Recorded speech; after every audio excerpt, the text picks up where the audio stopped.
Syrians caught in the crossfire are fleeing the conflict zone in ever bigger numbers. The UN has warned the figure could soon top 500,000, and they think it won't stop there either.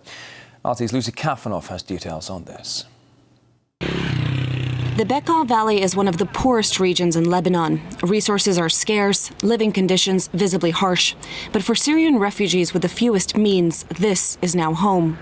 We arrived to the town of Al-Qa just 30 minutes after a Syrian shell hit the area. The Lebanese army wouldn't permit us to film the damage, but even here at the official border crossing, sporadic gunfire serves as a reminder of the dangers on the other side.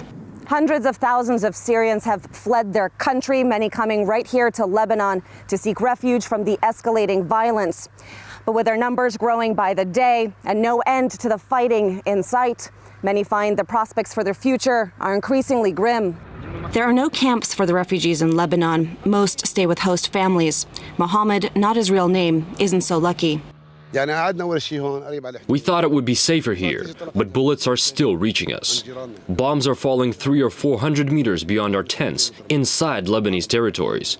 People here advised me to move my tent to protect my children, which I did. Now I live there, near those trees. We met this refugee at a nearby apple orchard, where he and 17 members of his family have been hiding after losing everything in the war. He didn't feel safe showing his family on camera, but described the struggle of trying to survive where you're not wanted. The situation's awfully miserable, especially for us Syrians who come to Al-Qa. Outside this region, it's safer and the situation is better. Everything is secured for the other refugees.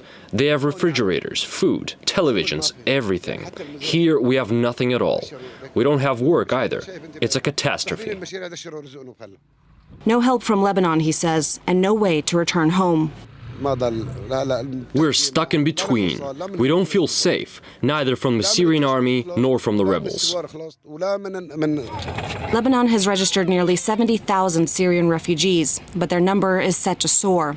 The UN warns that the Syrian refugee population could more than double before the end of the year. Today, there are just under 300,000 Syrian refugees in the 4 neighboring countries, and the plans provides for up to over 700,000. This means there's an additional 400,000. The question is whether Syria's neighbors can absorb the incoming wave.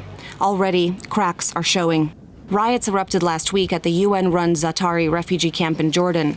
Police fired tear gas to quell the uprising by Syrians complaining about poor living conditions.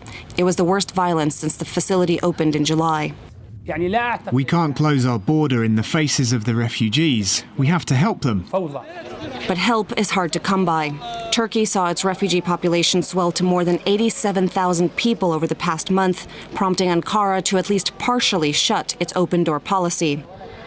Less than 100 meters from its border, makeshift camps like this one have sprung up, where desperate hopefuls wait to be allowed to cross.